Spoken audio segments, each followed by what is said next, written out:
할렐루야! 오늘은 빌립보서 4장 21절부터 23절 말씀을 통해서 반쪽 신앙 대 온전한 신앙이라는 제목으로 함께 말씀을 나누려고 합니다. 반쪽 신앙과 온전한 신앙, 여러분 차이가 무엇일까요? 오늘 4장 21절부터 23절을 제가 다시 한번 봉독해드리면, 그리스도 예수 안에 있는 성도들에게 각각 문안하라. 나와 함께 있는 형제들이 너희에게 문안하고 모든 성도들이 너희에게 문안하되 특히 가이사의 집 사람들 중 몇이니라. 주 예수 그리스도의 은혜가 너희 심령에 있을지어다. 이렇게 이야기합니다. 오늘 4장 21절부터 23절에서 반복적으로 나오는 가장 많은 단어가 바로 문안입니다. 그리스도 예수 안에 있는 성도들에게 각각 문안하라. 어떤 한 사람에게만 문안하는 것이 아니라 각각 문안하라. 그 다음에 나와 함께 있는 형제들이 너희에게 문안한다. 그러니까 지금 사도 바울과 함께 이렇게 동역하고 있는 사람들이 또 너희에게 문안한다. 이렇게 이야기합니다. 또 모든 성도들이 너희에게 문안하되 특히 가이사의 집, 가이사가 누구예요? 당시 로마의 황제죠. 가이사, 그러니까 그 로마 황제의 신하들 가운데에서도 그 또 가족들 가운데에서도 예수 그리스도를 믿는 사람들이 있었다는 것입니다. 그 사람들에게 해야 할 것이 바로 뭐 하는 것이냐면 문안하는 것입니다. 그러면서 23절 말씀에 주 예수 그리스도의 은혜가 너희 심령에 있을지어다 라고 이야기하죠. 여러분, 여기서 가장 많이 나오는 단어가 뭐죠? 문안입니다. 문안은 헬라어로 이제 아사파사스테인데 이 단어의 의미는 우리가 한국어와 아주 거의 동일합니다. 문안하다. 문안하다는 것이 뭐죠? 안부를 여쭈라는 것입니다. 잘 지내십니까? 어떻게 지내십니까? 밥은 먹고 지내십니까? 건강하십니까? 어디 아픈 데는 없습니까? 요즘에 일이 잘 되십니까? 그리고 평안하십니까? 자녀들은 잘 됩니까? 이렇게 물어보라는 거예요. 지금 사도 바울이 복음에 대해서 이야기합니다. 기쁨에 대해서 이야기합니다. 이렇게 이야기하지만 사도 바울의 마지막 편지는 항상 이렇게 문안 편지로 끝나는 것을 볼 수가 있어요. 그런데 오늘 이 제목이 뭐냐면 우리가 반쪽 신앙과 온전한 신앙인데, 우리가 많은 사람들이 그 자기의 신앙이 옳은 줄만 알아요. 그러나 그것이 반쪽 신앙일 수 있어요. 근데 그 반쪽 신앙에서 온전한 신앙으로 가기 위해서는 우리의 시선이 어디에 맞춰져야 되냐면 하나님 앞에 맞춰져야 되는 동시에 사람에게도 맞춰져야 한다는 사실을 말씀드리는 것입니다. 하나님 앞에 안부를 묻지 않아도 돼요. 하나님 잘 계시나요? 하나님 식사를 하셨나요? 하나님 어떻게 오늘은 힘이 좀 강하신가요?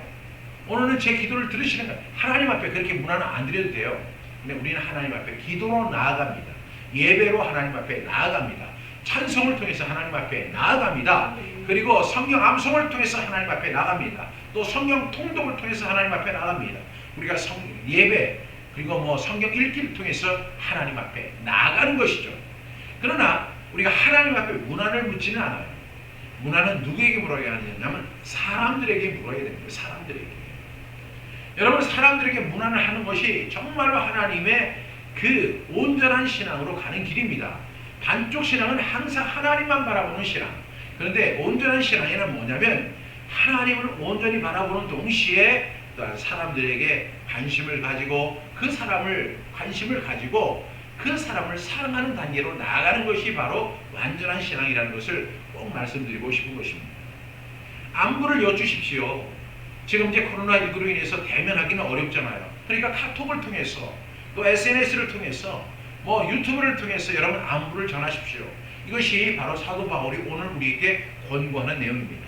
잘 살고 있는지 못 살고 있는지 돈이 부족하지는 않은지 그리고 뭐 잘 먹고 있는지 뭐 먹을 것이 없어서 못 먹고 있는지 그리고 날씨가 더운데 시원하게 지내고 있는지, 아니면 더워서 땀을 뻘뻘 흘리고 있는지, 이 더위 때문에 건강은 챙기고 있는지, 아니면 더위 때문에 지금 밀밀거리고 뭐 이렇게 힘들어하는지, 그 물어보라는 거예요. 물어봐야만 우리가 그 사람의 상황과 실정과 이해를 할 수가 있죠.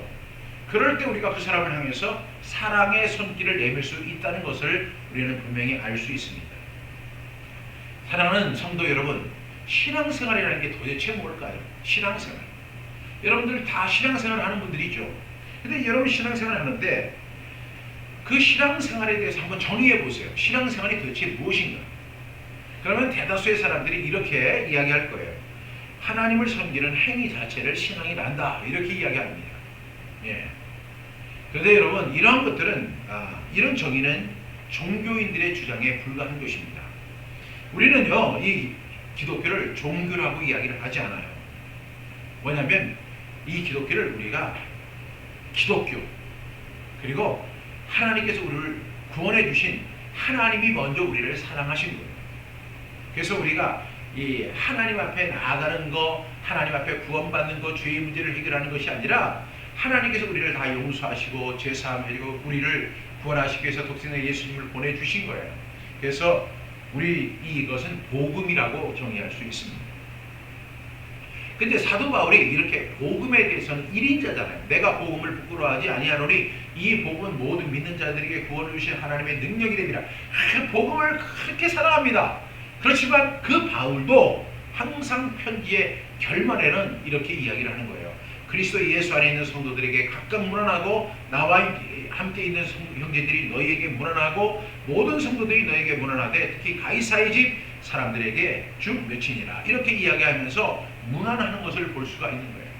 여러분 복음만을 위해서 산다는 것은 굉장히 중요한 거지만 정말로 이 복음이라는 것, 신앙이라는 것은 하나님만을 섬기는 것에서 끝나는 것이 절대로 아님을 기억하셔야 돼요. 신앙이란 무엇이냐? 우리가 신앙생활 할 때는 그 신앙에 대한 룰이 있어요. 그 룰을 우리가 가리켜서 계명이라고 합니다. 계명. 그 계명대로 신앙생활을 하는 거예요. 그냥 자기 멋대로 신앙생활 하는 사람은 그건 종교에 불과한 거예요. 하나님, 내가 너에게 계명을 준다 이렇게 이야기합니다. 여러분이 너무나 잘 아는 마가복음 12장 28절에서 31절을 보게 되면 서기관 한 사람이 예수님께 나와서 질문하는 장면이 나오죠. 제가 한번 읽어드리겠습니다. 서기관 중 한 사람이 그들이 변론하는 것을 듣고 예수께서 잘 대답하신 줄을 알고 나와 묻되 모든 계명 중에 첫째가 무엇이니까? 이렇게 물어봐요. 여러분 서기관이 어떤 사람이에요? 서기관은 성경을 필사하는 사람이에요. 어디에서? 보고 필사하는 게 머릿속에서 저장된 것을 필사하는 사람이에요. 지금으로 말하면 목회자라기보다는 신학대학 교수 아주 이런 사람이에요. 그러니까 성경에 대해서 아주 잘 아는 사람이에요. 아니 그렇게 성경에 대해서 바삭하게 잘 아는 사람이 예수님이 대답을 잘하는 것을 보고 예수님을 좀 시험해보고 싶은 마음이 있었던 거예요. 이 사람은 지금 분명히 성경적 지식, 특히 구약 성경에 대해서는 아주 엄청난 지식을 갖고 있어요. 제가 알기로는 이 서기관은 분명히 창세기부터 말라기까지를 암송했을 거예요. 그리고 그 성경을 다 분석하고 이해하고 그 적용까지 그 사람은 만들어낼 수 있는 사람이었습니다. 그런데 이 서기관이 뭐라고 얘기하냐면 한 사람이 그들이 변론한 것을 듣고 예수께서 잘 대답하시는 것을 알고 나와 묻되 이제는 그러면 이제 이 서기관의 이 질문은 굉장히 날카로운 질문이 되겠죠. 아니나 다를까 모든 계명 중에 첫째 계명이 무엇입니까? 라고 물어봐요. 여러분 성경에는 수많은 계명이 있어요. 유대인들은 613개의 계명이 있어요. 근데 그 630에서 245개는 하라는 계명이고 365개는 하지 말라는 계명이에요. 맞나요? 그래요. 하여튼 613개의 계명이 있는데 어쨌든 간에 성경 전체에서 그리고 자신들이 이것은 계명이라고 뽑아놓은 것이 613개인데 그 중에서 가장 큰 계명이 무엇입니까? 라고 예수님께 질문을 합니다. 그랬더니 예수님이 대답을 하시는 거예요. 뭐라고 대답하시냐면 예수께서 대답하실 때 첫째는 이것이니 첫째 가장 큰 계명 첫째가 이것이니 이스라엘아 들으라 우리 주 우리 하나님은 유일한 주시라 내 마음을 다하고 목숨을 다하고 뜻을 다하고 힘을 다하여 주 너희 하나님을 사랑하라 하신 것이고 예수님이 첫 번째 계명 가장 큰 계명의 첫 번째가 뭐냐면 바로 하나님은 이스라엘아 들으라 주 우리 하나님은 유일한 주시라 내 마음을 다하고 뜻을 다하고 힘을 다하여 네 하나님 여호와를 사랑하라는 거예요. 여러분 이 말씀이 어디에 있는 말씀이에요? 신명기 6장 4절부터 5절의 말씀입니다. 그 말씀이 구약에는 이렇게 기록되어 있죠. 이스라엘에 들으라, 우리 하나님 여호와는 오직 유일한 여호와이시니 너는 마음을 다하고 뜻을 다하고 힘을 다하여 네 하나님 여호와를 사랑하라, 이거예요. 그러니까 예수님도 뭐라고 하신 거예요? 그 서기관이 예수님, 계명 중에서 어떤 계명이 가장 큰 계명입니까? 이렇게 얘기하니까 예수님이 그냥 지체하지 않고 그 신명기 6장 4절부터 5절의 말씀이 이것이 가장 큰 계명의 첫 번째다, 이렇게 이야기하죠. 이것이 뭐예요? 쉐마잖아요, 쉐마. 여러분, 예수님이 가장 큰 계명이라고 지금 정한 말씀이 뭐냐면 바로 신명기 6장 4절부터 5절 말씀, 이스라엘아 들으라, 우리 하나님 여호와는 오직 유일한 여호와이시니 너는 마음을 다하고 뜻을 다하고 힘을 다하여 내 하나님 여호와를 사랑하라, 이것이 제일 가는 계명이라는 거예요. 여러분, 쉐마가 이렇게 중요한 거예요. 여러분, 쉐마 안 하시죠? 왜 쉐마 안 해요? 여러분들은 그것이 중요하다고 생각하지 않기 때문에 안 하는 거예요. 여러분들은 뭐 신약의 어떤 말씀, 이 말씀 붙들고, 아니면 자기가 좋아하는 말씀, 두려워하지 말라, 내가 너와 함께함이라, 놀라지 말라, 나는 내 하나님이 됨이라, 내가 너를 굳세게 하리라, 참으로 너를 도와주리라, 참으로 나의 의로운 손으로 너를 붙들리라. 이런 말씀, 자기에게만 좋은 말씀, 자기에게 평안을 주는 말씀, 자기에게 위로가 되는 말씀, 자기에게 기쁨이 되는 말씀, 자기에게 어떤 유익이 되는 말씀만 생각하죠. 성경 말씀 다 중요하지만 여러분 오해하지 마라. 그렇지만 이 서기관이 예수님 앞에 질문을 했을 때 가장 큰 계명이 뭐예요? 라고 질문할 때 예수님은 신명기 6장 4절부터 5절 말씀을 말씀하신 거예요. 그 말씀을 마가는 이렇게 정의했어요. 예수께서 대답하신 첫째는 이것이니 이스라엘아 들으라. 어떻게 똑같죠? 주 우리 하나님은 유일한 주시라. 우리 하나님은 유일한 여호와이시니. 그거 똑같죠? 그 다음에 내 마음을 다하고 목숨을 다하고 뜻을 다하고 힘을 다하여. 여기는 예수님 네 가지로 얘기해요. 내 마음을 다하고 목숨을 다하고 뜻을 다하고 힘을 다하여. 여기를 보니까 하나가 더 들어가죠. 목숨 다하고. 어쨌든 간에 이 말씀은 너는 마음을 다하고 뜻을 다하고 힘을 다하여 내 하나님 여호와를 사랑하라, 이 말씀입니다. 이 바로 쉐마의 말씀인 거예요. 예수님은 이 말씀을 하시면서 이것이 가장 큰 계명이라고 하셨어요. 예수님이 크다고 하면 큰 것이고 예수님이 작다고 하면 작은 것입니다. 여러분들이 그래서 우리는요 이 계명 신명기 6장 4절부터 9절 말씀을 생명처럼 여겨야 돼요. 왜냐하면 예수님이 그 서기관 그 신학 박사한테 그 질문을 당했을 때 가장 큰 계명이 무엇입니까? 라고 물어봤을 때 신명기 6장 4절부터 5절 말씀을 강력하게 말씀하신 거예요. 쉐마가 가장 큰 명령이다. 예수님이 하신 거예요. 그러니까 지금 이 시대에도 우리가 쉐마 해야 돼요? 하지 말아야 돼요? 해야 돼요. 자, 예수님은 이 쉐마가 가장 큰 계명이라고 하는데 왜냐하면 예수님이 뭐라고 하셨어요? 이스라엘아 들으라. 이거 쉐마잖아요. 사람들은 쉐마를 우습게 여깁니다. 유대인 전통 아닙니까? 유대인 교육 아닙니까? 유대인들의 관습 아닙니까? 구약을 갖다 좋아하는 사람들의 이야기 아닙니까? 율법주의자들이나 하는 것 아닙니까? 여러분이 너무나 무식해서 그런 거예요. 그거는 예수님이 크다고 하면 큰 거예요. 예수님께서 마태복음 7장에서 좁은 길로 들어가갈 때 그 좁다고 하는 것은 굉장히 좁은 걸 말하는 거, 큰 길이 있다고 하는 것은 그냥 엄청 큰 길이 있다는 거예요. 예수님이 크다면 크고 예수님이 작다고 하면 작은 거예요. 지금 한국교회가 왜 어려움을 당하고 있어요? 한번 생각해 보세요. 한번 여러분 가슴에 손을 얹고 생각해 보세요.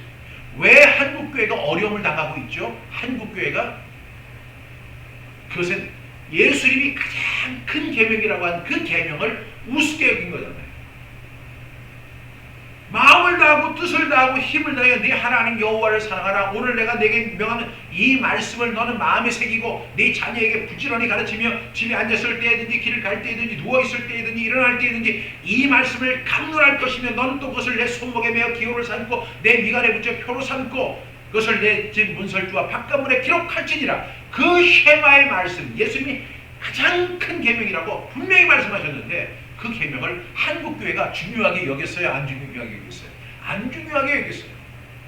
그리고 나서 이 그 쉐마에는 세 가지 명령이 있죠. 성경 암송의 명령, 하브루타의 명령, 테필린 복음의 명령이 있는데 그걸 싸그리 다 갖다 던지고 자기들끼리 어떤 만든 인스턴트 성경 공부 교재를 만들고 이것이 최고야, 뭐 전도 극발이 최고야, 어떤 그런 걸 하면서 인위적 프로그램을 가지고 대체했잖아요. 여러분, 그런 인위적 프로그램이 유대인들을 능가할 수 있어요? 그런 인위적으로 정말 교회가 살아날 수 있어요? 교회가 크다고 해서 그 교회가 살아있는 건 아니고 교회가 작다고 해서 죽어있는 것도 아니에요. 그러나 분명히 여러분 기억하셔야 될 것은 착각하지 마세요. 여러분들이 중요하다고 생각하는 거, 그것이 예수님이 중요하다는 것과 다르다면 여러분은 문제가 있는 거예요. 저는 이게 제일 중요하다고 생각해요. 신명기 6장 4절부터 9절. 이것을 저는 지상 대명령, 구약의 지상 대명령이라고 부르는 거예요. 여러분 그렇게 생각하세요? 한국교회가 하나님의 가장 큰 계명을 무시했잖아요. 그것이 구약이라고 쉐마라고 유대인 교육이라고 하면서 알다가 그냥 밀어놨어요. 그러나 기억하십시오. 쉐마는 굉장히 큰 계명입니다. 그런데 또 예수님이 그것만 하신 것이 아니에요. 둘째는 31절, 둘째는 이것이니 내 이웃을 내 자신같이 사랑하라 하신 것이다. 첫 번째가 마음을 다하고 뜻을 다하고 힘을 내어 내 하나님 여호와를 사랑하는 것이고, 둘째는 이것이니 내 이웃을 내 자신과 같이 사랑하라 하신 것이다. 이렇게 얘기한 거예요. 그러니까 여러분, 온전한 신앙은 뭐냐면 하나님을 마음을 다하고 뜻을 다하고 힘을 다해 하나님을 사랑하는 것이고, 동시에는 우리가 이웃을 내 몸과 같이 사랑하는 거예요. 내 이웃을 내 몸과 같이 사랑하는 거예요. 이것이 온전한 신앙인 거예요. 만약에 하나님만 열심히 사랑한다, 그리고 하나님 앞에 열심히 기도한다, 이거 그 온전한 신앙 아닙니다. 그래서 32절 계속 이렇게 얘기합니다. 서기관이 이르되 선생님이여 옳소이다.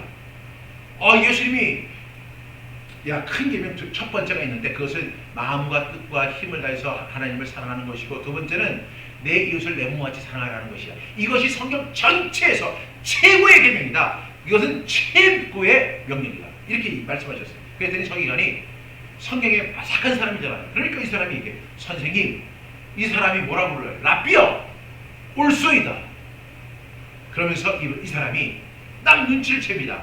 하나님은 한 분이시요 그 외에 다른 신이 없다 하신 말씀이 참인이다. 그렇죠. 하나님은 유일하신 하나님이라고 신명기 6장 우리 쉐마의 말씀에 분명히 되어 있어요.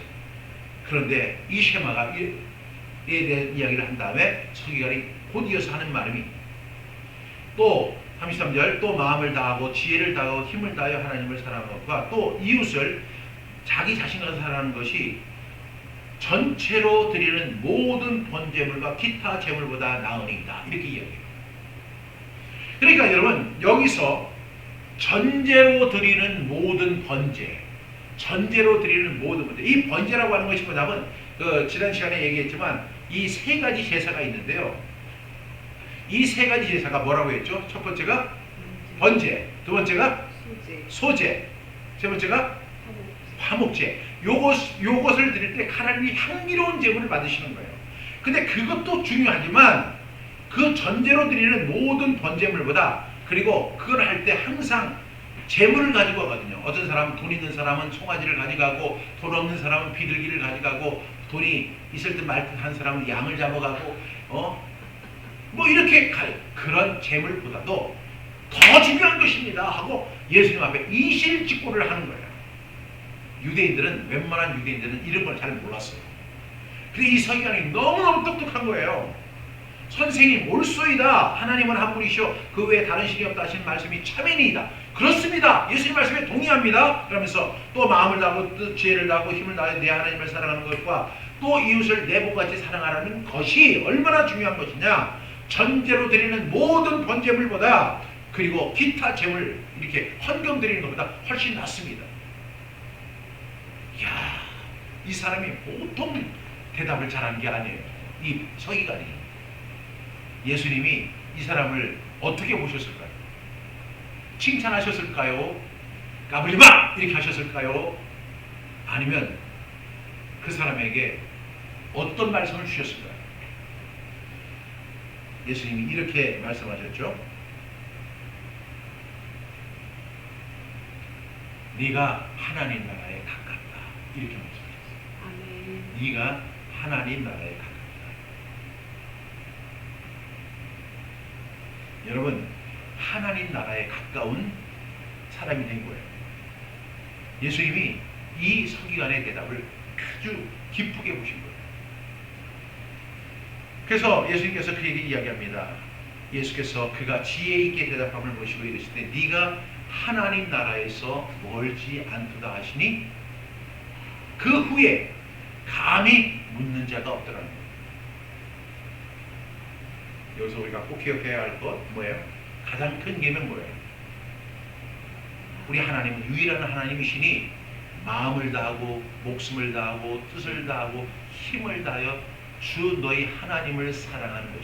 또 하나는 내 이웃을 내 몸같이 사랑하는 것. 이것은 최고의 계명이다. 가장 큰 계명이다.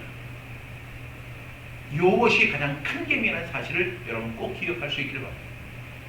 하나님 사랑, 이웃 사랑인 것입니다. 따라서 여러분 신앙이란 도대체 뭘까요? 하나님만 사랑하는 것이 신앙생활일까요?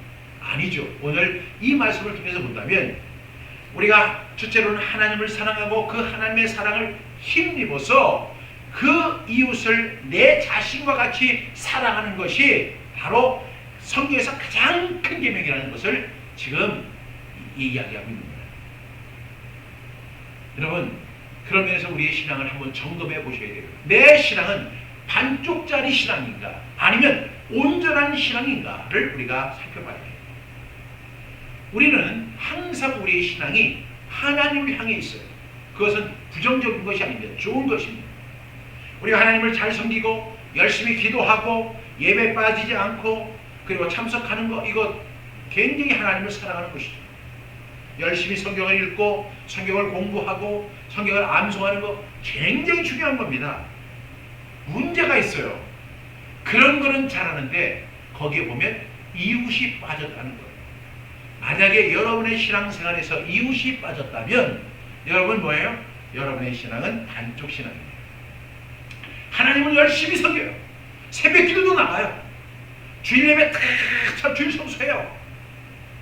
그리고 정말 성경 공부도 열심히 해요. 1년에 성경도 한 5독씩 해요. 그리고 성경 암송도 한 1000절씩 해요. 기도 생활도 그렇게 열심히 해요.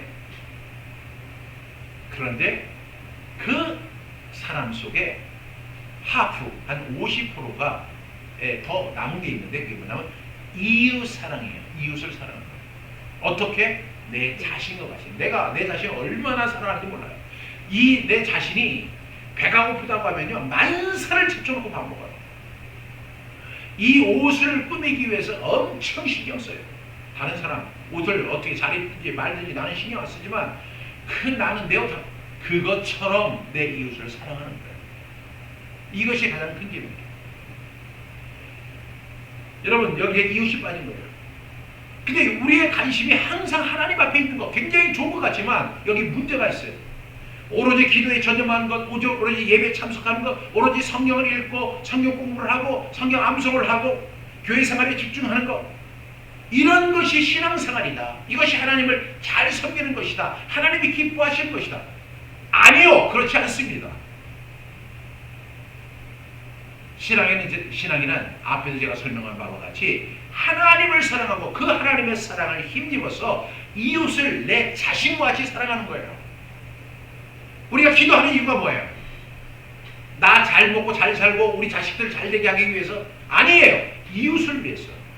우리가 예배에 참석하는 것은 무엇이에요? 예배의 능력을 힘입어서 세상에 나가서 그 사람들을 돕고 그 사람들을 섬기기 위한 거예요. 예배를 통해서 하나님을 섬겼다면 이제는 세상에 나가서 사람들을 섬겨야 되는 거예요. 우리가 성경을 읽고 성경을 공부하고 성경을 암송하는 이유가 뭐예요? 그건 내가 뭐 지식이 많아져가지고 다른 사람 앞에 가 성경 잘 알아. 나한테 물어봐. 내가 뭐든지 대답해 줄게. 이렇게 오만 방자한 행동을 하려고 성경을 읽고 성경을 통독하고 성경을 암송합니까? 그렇다면 당신은 꽝입니다. 우리가 교회 생활하는 것이 뭐예요? 열심히 교회 생활을 통해서 새로운 힘을 얻고 이제는 우리가 세상 속으로 나가서 세상 사람들을 섬기는 것입니다. 여러분, 하나님만 섬기는 거 있잖아요.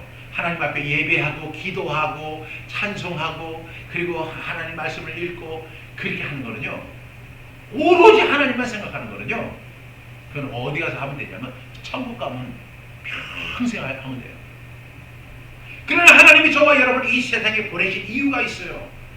하나님만 잘 믿으라고 이 세상에 보낸 게 아니라, 교회만 열심히 다니라고 이 세상에 보낸 게 아니고, 성경 통독을 갖다 5번 하라고 이 세상에 보낸 게 아니고, 성경 암송 천재를 하라고 이 세상에 보낸 게 아니에요.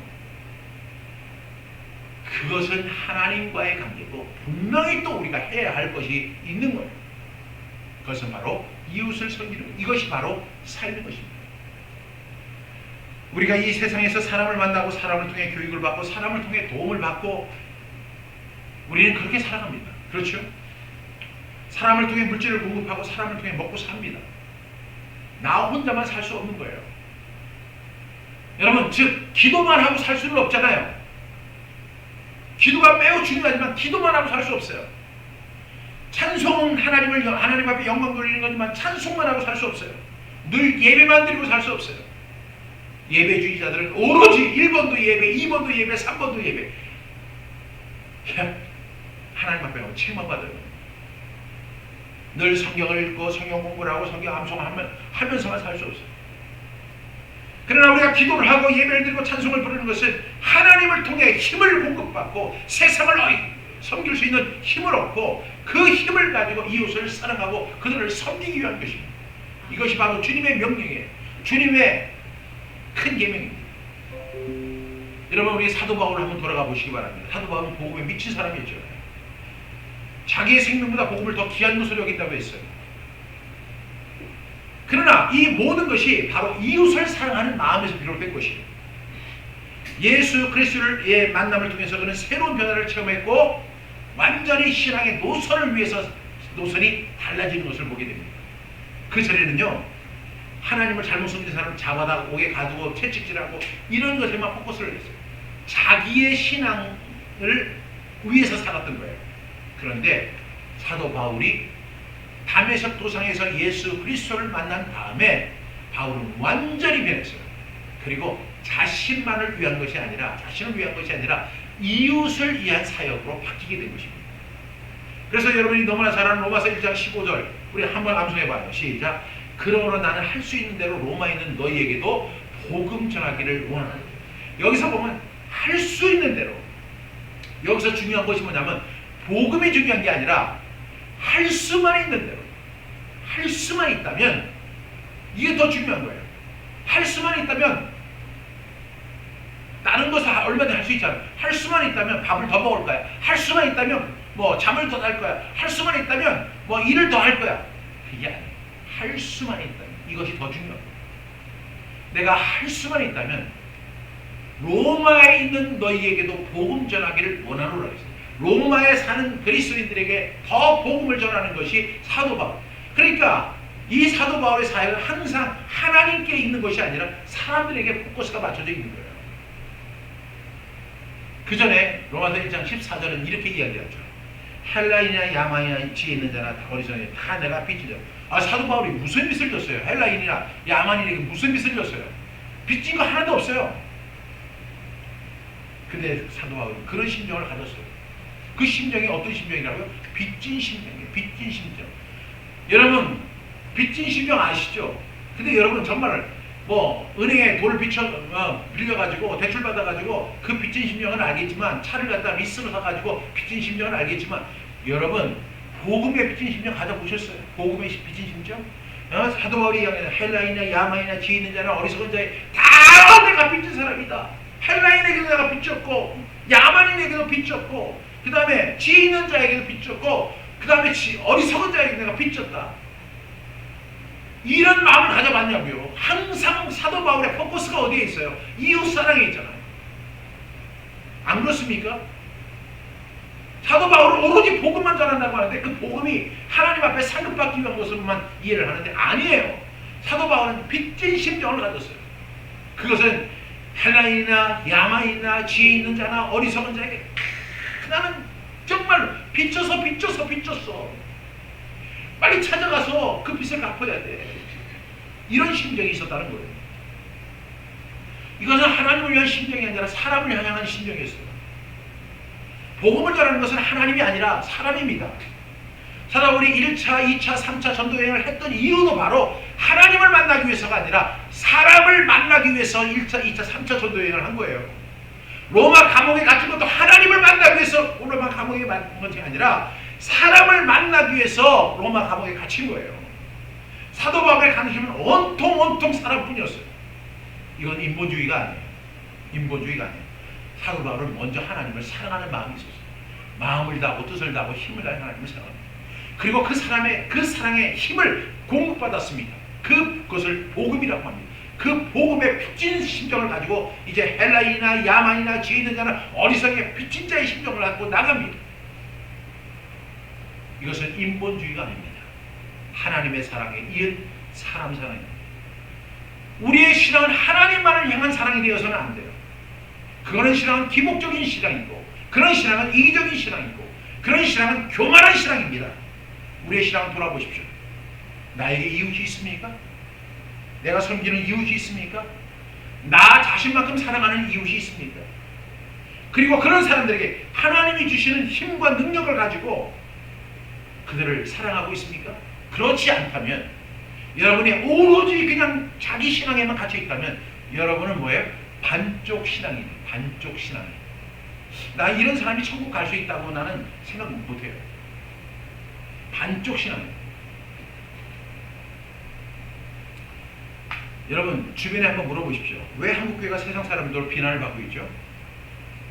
여러 가지 요소들 때문에 우리 한국교회가 지금 교회 밖에 있는 사람들에게 지금 비난을 받고 공격을 받습니다. 그런데 그 교회 밖에 있는 사람들이 이렇게 교회를 공격할 때 가장 큰 이슈가 뭔지 알아요? 저 사람들은 하나님에 대해서는 열심인데 이웃에 대해서는 완전히 무관심이에요. 이렇게 이야기해요. 자기들만의 섬을 쌓고 자기들만의 벽을 쌓고 자기들만의 리그를 만든다는 거예요. 우리 그 사람들이 볼 때 그 사람들은 우리와 별개의 사람이라고 생각해요. 왜? 자기들끼리 특히 뭐 어떤 큰 교회가 있으면 큰 교회의 그 무리 거기에서 빠져나오지는 않으려고요. 만나도 그 안에 있는 사람만 만나고 예배를 드려도 그 안에서만 하고 뭐 그 사람들도 구제한다고 그 구제도 그 안에서만 하고 교회 밖에 있는 사람들은 저 사람도 하나님 믿는다는 사람들인데 왜 하나님은 잘 믿는 것 같은데 이웃에 대해서 이웃을 내 몸같이 사랑하라 이 이야기를 안 믿는 사람도 다 알고 있잖아요.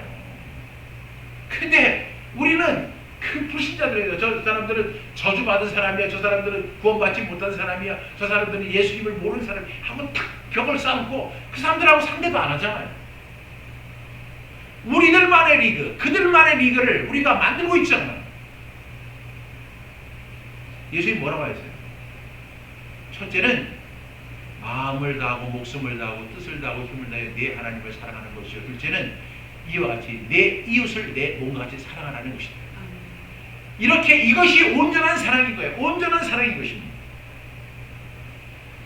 여러분 정말로 우리는 사람들에게 무난하지 않아요. 이것은 철저한 반쪽짜리 신앙인 거예요. 여전히 하나님 앞에서 예배하고 기도하고 교회에 모이는 것만 중요하게 생각합니다. 여전히 성경을 읽고 성경을 필사하고 성경을 암송하고 성경을 통독하는 이런 것만이 자기의 주된 관심사가 되는 거예요. 그리고 교회들은 크리스천들이 세상이나 다른 교회에 빠지지 않게 하기 위해서 울타리를 치고 열심히 자기들만의 프로그램을 만들어가지고 이 사람들이 그 울타리를 벗어나지 못하도록 딱 해요. 이웃, 그런 사람에게 이웃이 있을까요? 그런 교회에 이웃이 있을까요? 안중에도 없어요. 오로지 자기 교회 유지만을 위해서. 그래서 세상 사람들이 교회를 향해서 손가락질하는 거예요. 우리가 사도 바울을 함께 나누고 있는데 빌립보서에서 사도 바울이 그 빌립보 교회를 칭찬하는 내용이 뭐예요? 내가 여러 번 그 어려운 일이 있었는데 너희들이 나를 도왔다. 이렇게 이야기를 합니다. 이는 그리고 내게는 모든 것이 또 풍부한지라 에바브로 디도편에 너희가 준 것을 내가 받으므로 내가 풍족하니 이는 받으실 만한 향기로운 제물이 하나님을 기쁘시게 한 것이다. 사도 바울은 선물을 구하지 않았어요. 그런데 빌립보 교회가 여러 차례 사도 바울을 지원하는 거예요. 감옥에 갇혀있는 사도 바울을 에바브로도라는 사람을 보내가지고 그 일을 하게 하는 거예요. 그게 사도 바울이 너무 감사한 거예요. 그래서 이는 받으실 만한 향기로운 제물이 하나님을 기쁘시게 한 거예요. 하나님을 기쁘시게 하는 게 뭐냐면 다른 사람을 섬길 때 하나님이 기뻐하신다는 거예요. 열심히 와서 새벽 기도하고 열심히 예배드리고 열심히 성경 공부하고 열심히 필사하고 성경 통독 많이 하고 성경 암송 많이 한다고 해서 하나님 기뻐하시는 거 아니에요. 그거는 반쪽짜리 신앙에 불과한 거예요. 반쪽짜리 신앙. 여러분은 여전히 지금 반쪽짜리 신앙에 머물고 있지는 않습니까?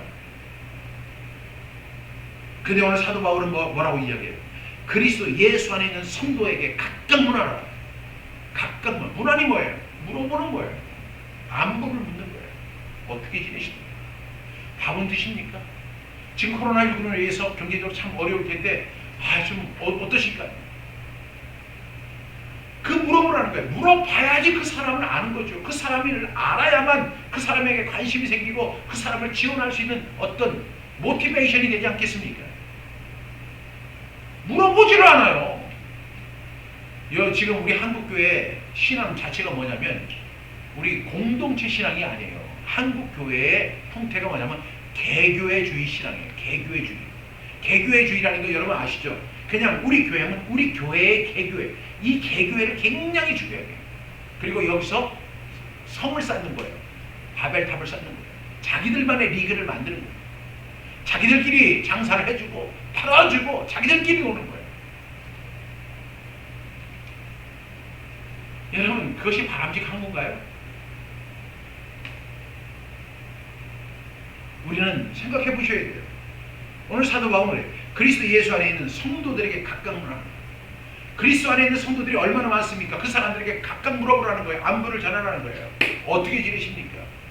사도 바울 당시에는요 다 이렇게 서신으로 보내는 거예요. 서신으로 보내면 보통 2달, 석 달 뒤에 가요. 그러니까 그 사도 바울이 보낸 편지가 2달이나 석 달, 때로는 1년 후에 가기도 하고.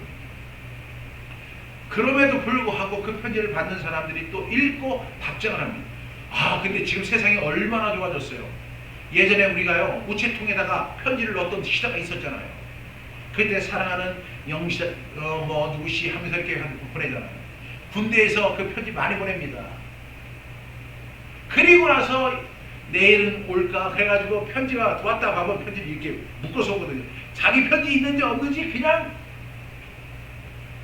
막 달려가가지고 그 편지를 보고 편지를 보면 막 그 편지에 뽀뽀를 하고 막 가슴에 품고 그걸 갖다가 그 사람이 보낸 그 내용을 다 암송을 해버려요.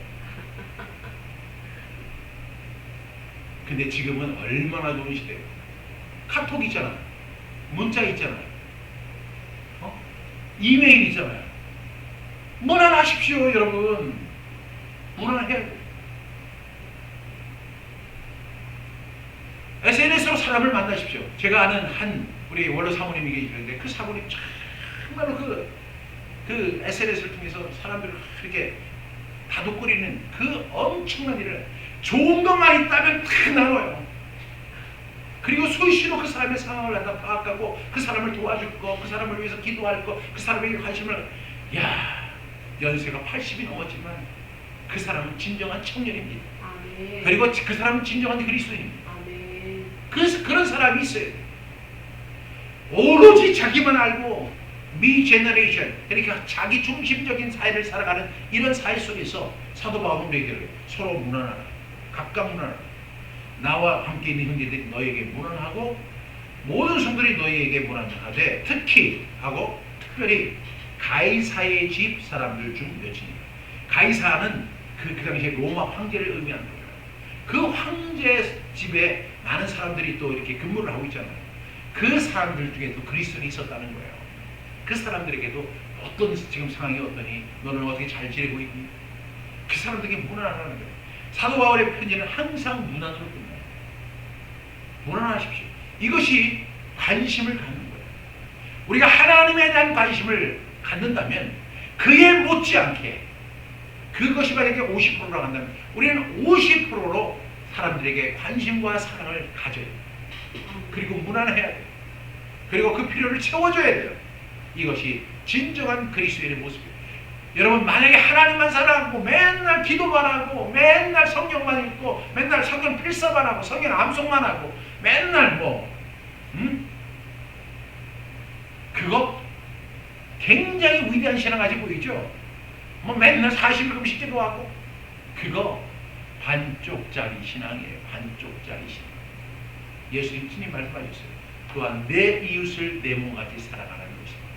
가장 큰 계명의 첫째는 마음을 다하고 뜻을 다하고 목숨을 다하고 힘을 다하며 내 하나님 여호와를 사랑하는 것이고, 두 번째는 내 이웃을 내 몸같이 사랑하는 것. 이 두 계명, 이 두 계명, 이것이 바로 하나님 사랑, 이웃 사랑입니다. 이것이 이루어지지 않는 사랑, 오로지 하나님 앞에 붙여있다면 그거는 50% 반쪽짜리 신앙. 아니, 하나님한테 관심 없고 사람 앞에만 관심 있다, 그것도 반쪽짜리. 여러분, 온전한 신앙을 꼭 누리십시오. 이제부터 여러분 신앙 패턴 바꾸셔야 돼요. 그 신앙 패턴 바꾸는 거 다음 시간부터 제가 이 전도서를 통해서 아주 신랄하게 말씀해 드립니다. 예, 좀 딱딱한 거 원하고 무서운 걸 원치 않는 분들은 들어오지 마시기 바랍니다. 다른 교회 가서 예배를 드리시고, 어쨌든 간에 이 강력한 이야기를 들으셔야 돼요. 그리고 지극히 현실적인 얘기 들으셔야 돼요.